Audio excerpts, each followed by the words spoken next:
आवाज पहुंच रही है क्या?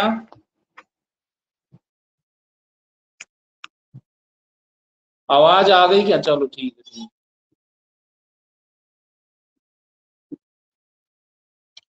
तो लास्ट वीडियो में हमने चर्चा की थी भारत की भौगोलिक और भारत की आर्थिक विविधताओं के बारे में। और हमारा मेन टॉपिक चल रहा था भारत को विविधताओं में एकता की भूमि क्यों कहा जाता है। आज हम जो चर्चा करने वाले हैं वो मुख्य रूप से भारत की जनसंख्या संबंधी विविधताओं की, पर्यावरणीय विविधताओं की, साथ साथ में राजनीतिक विविधताओं की और सामाजिक सांस्कृतिक विविधताओं की चर्चा हम आज के वीडियो में करने वाले हैं। सबसे पहले हम चलते हैं भारत में मिलने वाली राजनीतिक विविधताओं के ऊपर। देखिए, आपको अच्छी तरह पता है भारत एकात्मक राज्य नहीं। राज्यों के मुख्य रूप से दो प्रकार देखने को मिलते हैं। एक एकात्मक राज्यों के रूप में, दूसरा संघात्मक राज्यों के रूप में, और तीसरा कभी कभी जो हमको देखने को मिलता है तानाशाही राज्यों के रूप में देखने को मिलता है। तो भारत एकात्मक राज्य नहीं है, भारत संघों का राज्य है। विभिन्न राज्यों का एक संघ है भारत। तो भारत में राज्यों का जो प्रारूप है वो दो प्रकार का देखने को मिलता है। भारत में केंद्र के द्वारा संचालित किए जाने वाले केंद्र शासित प्रदेश भी हमें देखने को मिलते हैं, और साथ साथ में राजनीतिक सत्ता के दृष्टिकोण से राज्यों की प्रधानता वाले राज्य स्तरीय जो राज्य हैं या राज्यों की सरकारों वाले जो क्षेत्र हैं वो भी हमें देखने को मिलते हैं। हमारे भारत में वर्तमान में हम यदि देखें तो जो पहले केंद्र शासित प्रदेश थे उनमें दो केंद्र शासित प्रदेशों की वृद्धि हो गई है, और वर्तमान में हमारे भारत में 9 केंद्र शासित प्रदेश और साथ साथ में जम्मू कश्मीर को अलग कर देने के बाद में 28 राज्यों की स्थिति हमारे भारत में देखने को मिलती है। तो राजनीतिक दृष्टिकोण से हमारा भारत केंद्र शासित प्रदेशों और राज्यों में बटा हुआ है। राज्यों में जो नियमों का संचालन होता है या नियमों का जो निर्धारण होता है वो राज्य सरकारों के द्वारा किया जाता है, जबकि केंद्र शासित प्रदेशों में नियमों का संचालन और नियमों का निर्धारण केंद्र सरकार के द्वारा किया जाता है। केंद्र सरकार राज्य सरकारों को दिशा निर्देश दे सकती है, लेकिन मूल रूप से राज्य सरकारें अपने निर्देशन में ही राज्य से संबंधित विकास की प्रक्रिया को बढ़ावा देती है। तो भारत एक राज्यों का संघ है। अब हमारे भारत के जो राज्य देखने को मिलते हैं इन राज्यों की भी प्रशासनिक प्रक्रियाएं अलग अलग प्रकार की, राजनीतिक प्रक्रियाएं अलग अलग प्रकार की हैं। कहीं पे विधानसभा देखने को मिलती है तो कहीं पे विधानसभा और विधान परिषद दोनों का स्वरूप हमें देखने को मिलता है। तो कहीं राज्यों की जो प्रशासनिक प्रक्रिया एक सदनात्मक है और कहीं पर राज्यों की जो प्रशासनिक प्रक्रिया वह दो सदनात्मक है। तो इस दृष्टिकोण से भी हमारे भारत में राजनीतिक विविधता का स्वरूप हमें देखने को मिलता है।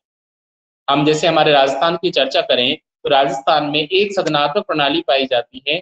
हमारे राजस्थान में केवल एक ही विधानसभा की स्थिति देखने को मिलती है, लेकिन बिहार है, महाराष्ट्र है, कर्नाटका है, ये ऐसे राज्य हैं जहां पर जो प्रशासनिक प्रक्रिया है वो मुख्य रूप से दो सदनात्मक देखने को मिलती है, और यहाँ पे विधानसभा के साथ साथ में विधान परिषद की स्थिति भी देखने को मिलती है। संपूर्ण भारतीय राज्यों का जो स्वरूप है उसमें दलगत व्यवस्था जो है वो भी अलग अलग पाई जाती है। भारत में कुछ राज्यों के अंदर एक दलीय व्यवस्था पाई जाती है, कहीं पर द्विदलीय व्यवस्था पाई जाती है और कहीं पर बहुदलीय राजनीतिक व्यवस्था का स्वरूप भी हमें देखने को मिलता है। भारत के कुछ राज्य ऐसे हैं जहां पर परंपरागत पीढ़ी दर पीढ़ी लोगों के द्वारा शासन किया जा रहा है। वहीं दूसरी ओर कुछ राज्य ऐसे भी हैं जहां प्रति चुनाव के समय या हर चुनाव में सत्ता परिवर्तन की स्थिति हमें देखने को मिलती है। कुछ राज्यों में किसी पार्टी विशेष के अधिकार की स्थितियां भी हमें देखने को मिलती हैं। हमारे राजस्थान में परिवर्तन रूपी प्रक्रिया देखने को मिलती है, जहां एक बार बीजेपी का शासन देखने को मिलता है, एक बार कांग्रेस का शासन देखने को मिला है। अधिकांश यदि हम चुनाव की चर्चा करें तो ऐसी स्थितियां हमें देखने को मिलती हैं। इसके विपरीत उत्तर प्रदेश जैसे राज्य में किसी एक ही पार्टी विशेष की प्रधानता का स्वरूप लंबे समय तक हमें देखने को मिला था, जिसमें बसपा और सपा के रूप की जो पार्टियां थी ये लंबे समय से एक ही अपना राज्य संचालन की प्रक्रिया करती आ रही। ठीक इसी प्रकार कुछ क्षेत्रों में एक या एक से अधिक पार्टियों का प्रभुत्व देखने को मिला। ये पूरी की पूरी प्रक्रिया राजनीतिक विविधता के रूप में शामिल की जाती है। अब हम चलते हैं पर्यावरणीय विविधता के ऊपर। देखिए, भारत का क्षेत्र भौगोलिक दृष्टिकोण से बड़ा क्षेत्र है। उत्तर से दक्षिण और पूर्व से पश्चिम तक जाने के दौरान हमारे भारत में बहुत सारी भिन्नताएं देखने को मिलती हैं। यहाँ मिलने वाली पर्यावरणीय दशाएं न केवल जैविक दशाओं का प्रतिनिधित्व करती हैं, अपितु अजैविक दशाओं के साथ साथ में सांस्कृतिक दशाओं के रूप में भी भारतीय पर्यावरणीय दशाओं में प्रादेशिक आधार पर भिन्नताएं पाई जाती हैं। यदि हम पूर्व की ओर चलें, नागालैंड है, मिजोरम है, मणिपुर है, त्रिपुरा है, असम है, तो ये पर प्राकृतिक पर्यावरण के दृष्टिकोण से बाढ़ रूपी आपदा स्वरूप देखने को मिलता है। यहाँ प्रतिवर्ष विशेष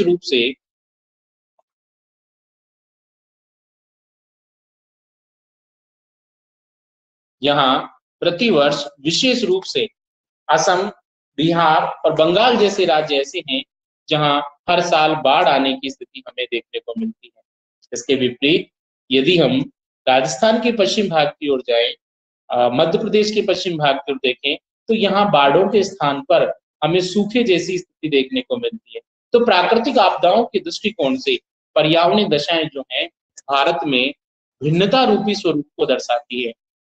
एक और उत्तरी भारत में जम्मू कश्मीर, हिमाचल प्रदेश, उत्तराखंड जैसे राज्यों में अधिक वर्षा और बादल फटने जैसी प्राकृतिक आपदा हमें देखने को मिलती है।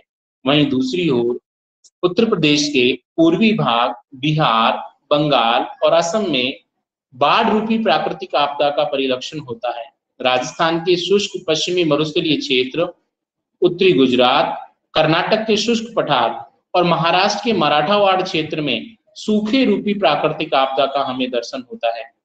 भारत के दक्षिणी पूर्वी समुद्र तटीय भागों और भारत के दक्षिणी पश्चिमी समुद्र तटीय भागों के सहारे हमें समुद्री तूफान रूपी प्राकृतिक आपदाएं देखने को मिलती हैं। कभी कभी सुनामी रूपी प्राकृतिक आपदा का भी इन क्षेत्रों को सामना करना पड़ता है।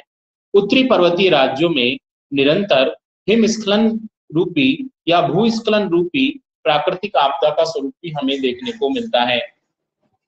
पर्यावरणीय कारकों के अंदर ही संसाधन क्षमता एक बड़ा कारण होती है। भारत के अलग अलग क्षेत्रों में संसाधनों की क्षमता समान स्थिति को नहीं दर्शाती। एक ओर उत्तरी भारत, उत्तरी पूर्वी भारत में संसाधनों के प्रचुर भंडार पाए जाते हैं, वहीं दूसरी ओर भारत के पश्चिमी भाग में और भारत के सबसे पूर्वी राज्यों के पूर्वी भाग में संसाधनों के दृष्टिकोण से पिछड़ेपन की स्थितियां हमें देखने को मिलती हैं। साथ में ही भारत में पर्यावरण के संघटक तत्वों के रूप में जैविक और अजैविक पर्यावरण के तत्व जो पाए जाते हैं, उनमें भी प्रादेशिक आधार पर भिन्नताएं पाई जाती हैं। उत्तरी हिमालय क्षेत्र और पश्चिमी घाट का पश्चिमी भाग जीव जंतुओं के दृष्टिकोण से एक संपन्न क्षेत्र है। इसको जैव विविधता के शरण स्थल के रूप में जाना जाता है। इन्हें हॉटस्पॉट क्षेत्र कहा जाता है। इसके विपरीत पश्चिमी भारत में, मध्यवर्ती भारत में जीवों की प्रजातियां कम पाई जाती हैं, तो प्रजातिगत दृष्टिकोण से ये कमी वाला क्षेत्र या हीनता वाले क्षेत्र के रूप में शामिल किया जाता है। ठीक इसी प्रकार जनसंख्या संबंधी जो स्थिति है, उसमें भी प्रादेशिक आधार पर भिन्नताएं पाई जाती हैं और जनसंख्या में मिलने वाली इन भिन्नताओं को हम जनसांख्यिकीय विविधताओं के रूप में शामिल करते हैं। आपने देखा होगा संपूर्ण भारत में न तो जनसंख्या का वितरण समान, न ही जनसंख्या का घनत्व समान पाया जाता है। भारत के कुछ क्षेत्रों में बहुत अधिक जनसंख्या पाई जाती है, इसके विपरीत कुछ क्षेत्रों में बहुत कम जनसंख्या पाई जाती है। एक और उत्तर का विशाल मैदानी भाग, जहां विशाल जनसंख्या का संकेंद्रण देखने को मिलता है, वहीं दूसरी ओर भारत के पूर्वी राज्यों में अरुणाचल प्रदेश, उत्तरी राज्यों में जम्मू कश्मीर, मेघालय जैसे राज्य हैं, जहां जनसंख्या का वितरण बहुत कम मात्रा में देखने को मिलता है। सिक्किम भारत का सबसे कम जनसंख्या वाला राज्य है। इसके विपरीत उत्तर प्रदेश भारत का सर्वाधिक जनसंख्या वाला राज्य है। उत्तर प्रदेश में 2011 के आंकड़ों के अनुसार लगभग 19 करोड़ 96 लाख लोग निवास करते थे, जबकि सिक्किम में मात्र लगभग 6 लाख लोग निवास करते थे। तो जनसंख्या वितरण की प्रक्रिया के दृष्टिकोण से भी हमारे भारत में प्रादेशिक आधार पर विषमताएं देखने को मिलती हैं। यदि हम भारत के मैदानी भागों की चर्चा करें तो यहाँ मानवीय बसाव के लिए आदर्श परिस्थितियां पाई जाती हैं। मिट्टी का उपजाऊ होना, भूमि का समतल होना, जलवायु संबंधी दशाओं का अनुकूल पाया जाना, पर्याप्त मात्रा में जल की उपलब्धता होना, सिंचाई की व्यवस्था होना, ये सारी ऐसी दशाएं हैं जिनके कारण उत्तर का विशाल मैदानी भाग जनसांख्यिकीय दृष्टिकोण से भारत का सबसे समृद्ध क्षेत्र बन चुका है। इस क्षेत्र में फसलोत्पादन की प्रक्रिया के लिए, आवास बनाने के लिए, विभिन्न प्रकार के रेल मार्गों और सड़क मार्गों का विकास करने के लिए तथा औद्योगिक विकास की प्रक्रिया के लिए जो आदर्श दशाएं देखने को मिलती हैं, उन्होंने यहाँ अधिक जनसांख्यिकीय वितरण की प्रक्रिया को संभव बनाया है।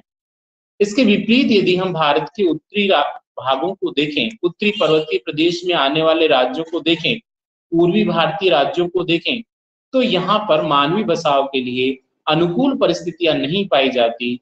यहाँ मिलने वाली उत्खात स्थलाकृतियों, ऊबड़ खाबड़ भूमि, पर्वतों की स्थिति के कारण न तो आसानी से मकान बनाना संभव होता है और न ही यहाँ पर पर्याप्त मात्रा में सुचारू रूप से कृषि की जा सकती है।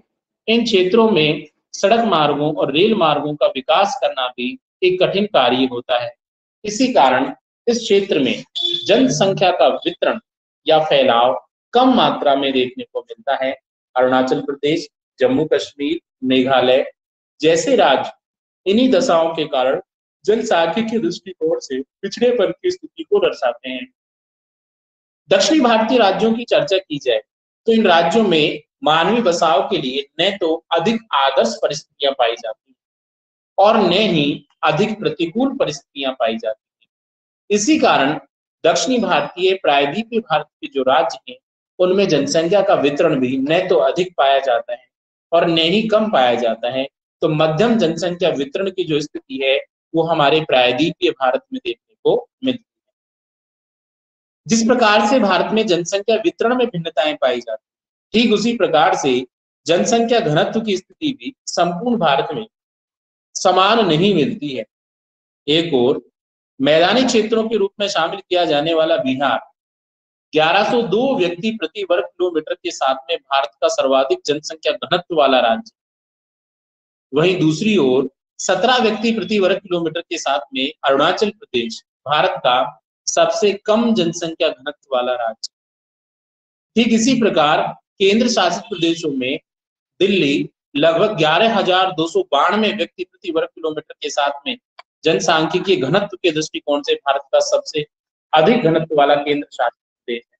तो संपूर्ण भारत में यदि राज्यों के हिसाब से और केंद्र शासित प्रदेशों के हिसाब से जनसांख्यिकीय घनत्व को देखा जाए तो इससे प्रतिकूल नजर आती है। न तो समान जन घनत्व मिलता है और एक ही राज्य के अंदर भी जनसंख्या का घनत्व भिन्नताओं से युक्त मिलता है। जैसे राजस्थान के पूर्वी भाग में मैदानी परिस्थितियां मिलती, जिसके कारण जयपुर, अलवर, दौसा, सवाई माधोपुर और भरतपुर जैसे जिले हैं जहां उन उच्च जनसंख्या घनत्व की स्थिति हमें देखने को मिलती है। इसके विपरीत राजस्थान के पश्चिम भाग में जैसलमेर, बीकानेर, बाड़मेर जैसे जिले भी हैं जहां प्रतिकूल परिस्थितियां पाई जाती है, जिसके कारण यहाँ जनसंख्या का वितरण और फैलाव दोनों ही कम पाए जाते हैं। जनसंख्या वितरण और घनत्व के बाद में हम धार्मिक आधार पर भारत में विविधताओं की चर्चा करते हैं। देखिए, जनसंख्या का धार्मिक आधार पर अध्ययन करने की प्रक्रिया धार्मिक संगठन कहलाती है। हमारे भारत में किसी एक ही धर्म के लोग निवास नहीं करते, अपितु विभिन्न धर्मों के लोग हमारे भारत में निवास करते हैं। यहाँ हिंदू, मुस्लिम, सिख, ईसाई, पारसी, जैनी विशेष रूप से निवास करते हैं। हमारे भारत में धार्मिक आधार पर भी जनसंख्या वितरण की प्रक्रिया अधिकताओं और भिन्नताओं को दर्शाती है। एक ओर उत्तर प्रदेश जैसा राज्य है जहां मुस्लिम जनसंख्या का बाहुल्य पाया जाता है, वहीं दूसरी ओर उत्तराखंड और हिमाचल प्रदेश जैसे राज्य हैं जहां हिंदू जनसंख्या का बाहुल्य पाया जाता है। गोवा जैसे राज्य में ईसाई और पारसियों की प्रधानता पाई जाती है। इसी प्रकार से राजस्थान, में जैनी लोगों की प्रधानता देखने को मिलती है। पंजाब, हरियाणा और उत्तरी राजस्थान सिख धर्म के अनुयायियों की प्रधानता को दर्शाते हैं। तो भारत के अलग अलग क्षेत्रों में धर्मों का जो वितरण है वो भी अलग अलग पाया जाता है। इसी आधार पर हम ये कह सकते हैं कि भारत में धार्मिक विविधता का स्वरूप हमें स्पष्ट रूप से देखने को मिलता है और अलग अलग क्षेत्रों में विभिन्न धर्मों के अनुयायी निवास करते हैं। यदि लिंगानुपात की स्थिति जनसंख्या का अध्ययन किया जाए तो लिंगानुपात की स्थिति भी संपूर्ण भारत में समान नहीं है। इसमें भी प्रादेशिक आधार पर हमें विविधताएं देखने को मिलती हैं। एक ओर भारत में केरल और पौंडीचेरी जैसे राज्य और केंद्र शासित प्रदेश है जहां भारत का उच्चतम लिंगानुपात पाया जाता है। इसके विपरीत हरियाणा, पंजाब, मध्य प्रदेश जैसे राज्य भी हैं जहां न्यूनतम लिंगानुपात की स्थिति हमें देखने को मिलती है। तो राज्यों के आधार पर लिंगानुपात के वितरण में या लिंगानुपात की स्थिति में भी स्थानीय विविधताएं हमें देखने को मिलती है। नेक्स्ट हम चलते हैं जनसंख्या का जो आयु वर्ग होता है उसके आधार पर कैसी भिन्नता पाई जाती है। देखिए, भारत एक विकासशील देश है और विकासशील देश से यह विकसित देश की ओर अग्रसर होता जा रहा है। इसके कारण यहाँ पर जनसंख्या के आयु वर्गों की जो स्थिति है उसमें भी प्रादेशिक आधार पर भिन्नताओं का मिलना स्वाभाविक है। भारत की अधिकांश जनसंख्या युवा वर्ग में शामिल है। हम ऐसा कहें 15 से लेकर और 59 आयु वर्ग के जो लोग हैं वो भारत में विशेष रूप से पाए जाते हैं और यह 1981, 91 और 2000 के बीच संपन्न हुई जनसंख्या विस्फोट की प्रक्रिया का परिणाम था कि भारत में तीव्र गति से जनसंख्या वृद्धि हुई थी और उस वृद्धि के कारण ही आज भारत में युवा जनसंख्या का प्रतिशत हमें अधिक देखने को मिल रहा है। इस युवा जनसंख्या के प्रतिशत में प्रादेशिक आधार पर भिन्नताएं पाई जाती हैं। अलग अलग राज्यों में बाल आयु की जनसंख्या, युवा आयु की जनसंख्या और वृद्ध आयु की जो जनसंख्या है उसमें भिन्नताएं हमें देखने को मिलती हैं। जनसंख्या के साथ साथ में भारत में भाषाई विविधताएं भी पाई जाती हैं। ऐसा कहा जाता है कि प्रत्येक 9 किलोमीटर पर बोली परिवर्तित हो जाती है। आज हमारे भारत में 22 अधिसूचित भाषाएं हैं। अधिसूचित भाषाओं का तात्पर्य है ऐसी भाषाएं जिनको संविधान ने भाषा का दर्जा दे रखा है। ऐसी हमारे भारत में लगभग 22 भाषाएं हैं जिनको संवैधानिक दर्जा प्राप्त है। इन 22 भाषाओं के अलावा लगभग हमारे भारत में 572 के समथिंग स्थानीय भाषाएं भी हैं जिनका प्रयोग किया जाता है। और बोलियों की चर्चा करें तो वो तो स्थानीय स्तर पर इतनी अधिक बदल जाती हैं कि यदि उत्तरी भारत का व्यक्ति दक्षिणी भारत की ओर जाता है तो उसे वहां की लोकल लैंग्वेज समझ में ही नहीं आती। भारत में प्रांतों के आधार पर भाषा संबंधी भिन्नता देखने को मिलती है। कश्मीर में कश्मीरी बोली जाती है, पंजाब में पंजाबी बोली जाती है, राजस्थान में राजस्थानी ढूंढाड़ी बोलते हैं, गुजरात में गुजराती बोली जाती है, महाराष्ट्र में मराठी बोलते हैं, कर्नाटक में कन्नड़ बोली जाती है, तमिलनाडु में तमिल बोली जाती है, उड़ीसा में उड़िया बोली जाती है, बंगाल में बंगाली बोली जाती है, बिहार झारखंड में संथाली बोली जाती है, असम में असमी भाषा बोली जाती है। तो हम ऐसा कहें कि भारत के जो अलग अलग राज्य हैं वहां निवास करने वाली जनसंख्या की जो भाषाई विविधता है, भाषा संबंधी दशा है, उसमें भी हमें प्रादेशिक आधार पर भिन्नताएं देखने को मिलती हैं। भारत में इतनी अधिक भाषाओं का और बोलियों का प्रयोग किया जाता है कि भारत भाषाई दृष्टिकोण से एक अत्यधिक विविधताओं वाले क्षेत्र के रूप में सामने आया। उसके बाद में हम चलते हैं जनसंख्या के कार्यात्मक संगठन। देखिए, हमारे भारत में निवास करने वाले सभी लोगों के कार्य समान नहीं है। भारत के अधिकांश लोग आज भी प्राथमिक क्रियाकलापों में ही संलग्न। यदि चर्चा की जाए तो भारत की लगभग 57% जो जनसंख्या है वो प्रत्यक्ष और अप्रत्यक्ष रूप से कृषि से जुड़ी हुई है। प्राथमिक क्रियाकलापों के अंदर भी विभिन्न प्रकार के कार्य देखने को मिलते हैं। कृषि है, खनन है, उसके साथ मत्स्य पालन है, मधुमक्खी पालन है, कुक्कुट पालन है, पशुचारण है, ये सारी प्रक्रियाएं देखने को मिलती हैं। तो कृषि के अंदर भी लोगों के द्वारा भिन्न भिन्न प्रकार के कार्य किए जाते हैं, अलग अलग प्रकार से कृषि की जाती है, अलग अलग प्रकार से पशुचारण किया जाता है, जो भारत में लोगों की कार्यात्मक संगठन रूपी विविधता को दर्शाता है। भारत के पूर्वी राज्यों में आज भी झूमिंग या स्थानांतरित कृषि की जाती है। पंजाब और हरियाणा में यदि हम जाए तो वहां पर व्यापारिक अन्नोत्पादक कृषि की जाती है। राजस्थान जैसे राज्य की चर्चा करें तो यहाँ पे पशुचारण होता है, और पशुचारण में भी पश्चिमी राजस्थान के अंदर चलवासी पशुचारण होता है। गुजरात और महाराष्ट्र जैसे राज्यों की ओर जाएं तो यहाँ पे मिश्रित कृषि की जाती है। यदि हम कर्नाटका, केरल और तमिलनाडु की ओर जाएं तो यहाँ पर बागाती कृषि की प्रधानता पाई जाती है। असम में यदि हम जाएं तो चाय के बागान या विशेष रूप से हमें देखने को मिलते हैं। यदि हम मध्यवर्ती भारतीय राज्यों की चर्चा करें तो यहाँ पे मोटे अनाज और दलहन का विशेष रूप से उत्पादन किया जाता है। तो भारत में लोगों के द्वारा जो कार्य किए जा रहे हैं, चाहे वो प्राथमिक कार्य किए जा रहे हो, चाहे द्वितीय कार्य किए जा रहे हो, या फिर तृतीय या उच्चतर कार्य किए जा रहे हो, इन सभी कार्यों में भारत में प्रादेशिक आधार पर भिन्नताएं हमें देखने को मिलती हैं। उद्योगों संबंधी भिन्नता हमारे भारत में देखने को मिलती है। आपने देखा हो कहीं पे खनिज आधारित उद्योग देखने को मिलते हैं, कहीं पर वन आधारित उद्योग देखने को मिलते हैं, कहीं पर कृषि आधारित उद्योग देखने को मिलते हैं, और कहीं पर जंतु या पशु आधारित उद्योग हमें देखने को मिलते हैं।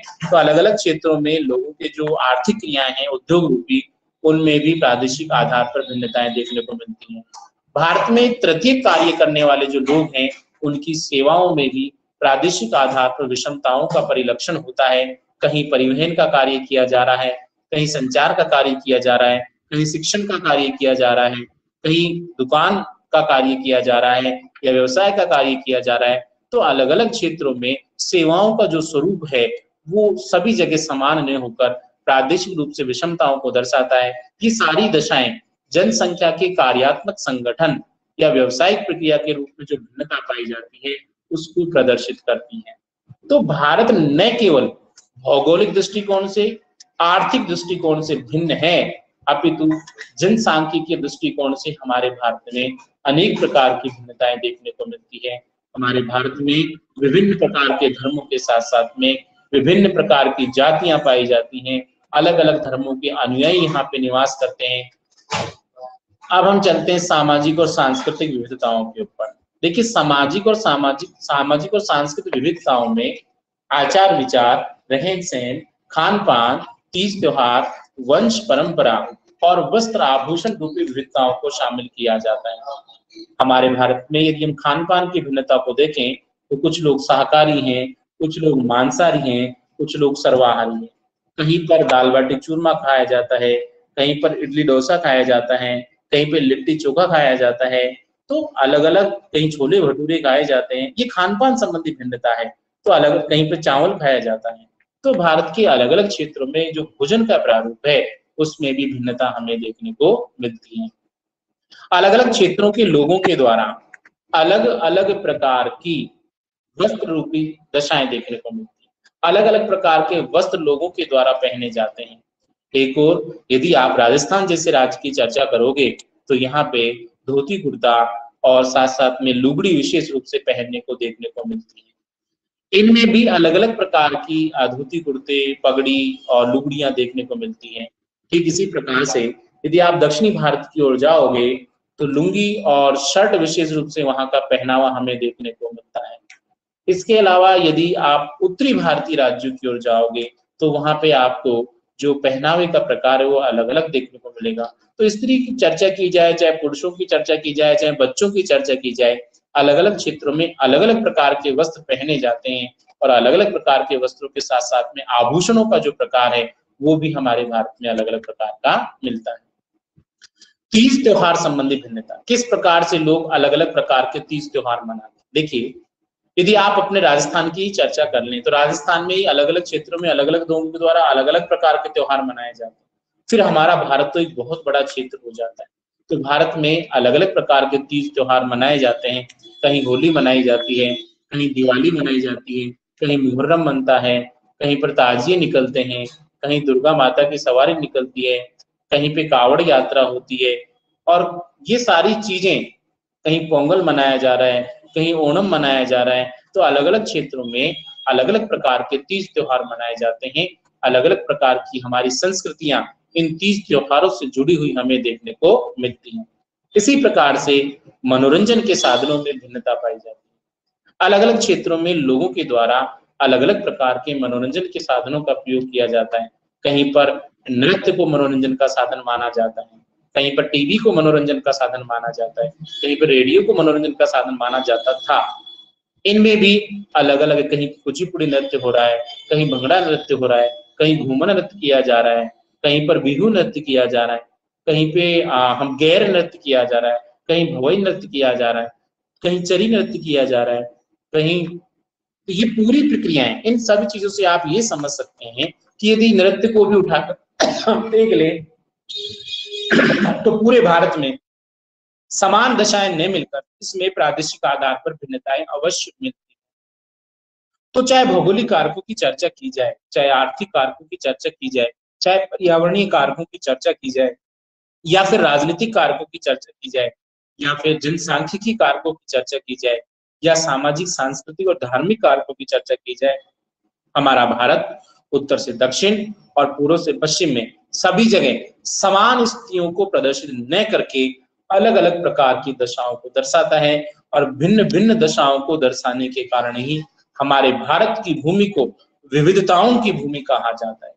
भारत में इतनी अधिक विविधताएं पाई जाती हैं कि इसे एक उपमहाद्वीप की संज्ञा दी जाती है। एक महाद्वीप के अंदर जितनी भिन्नताओं का मिलना आवश्यक होता है, उतनी ही भिन्नताएं अकेले भारतीय क्षेत्र में पाई जाती हैं। इसी कारण इस भारतीय क्षेत्र को उपमहाद्वीप के नाम से जाना जाता है।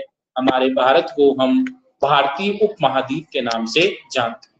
तो ये पूरी की पूरी जो मैंने आपको चीजें बताई, इसी कारण भारत को विविधताओं की भूमि के रूप में जाना जाता है। तो आज का ये हमारा वीडियो यहीं समाप्त होता है। कल के वीडियो में हम पढ़ेंगे भारत को विविधताओं में एकता की भूमि क्यों कहते हैं। अभी तक हमने अलग अलग दशाओं का अध्ययन किया, कल हम एक भारत को भिन्नताएं एकता के सूत्र में कैसे जोड़ती हैं, इसके बारे में कल हम चर्चा करेंगे। तो आज का वीडियो हमारा यहीं समाप्त होता है। आप सभी को जुड़ने के लिए धन्यवाद।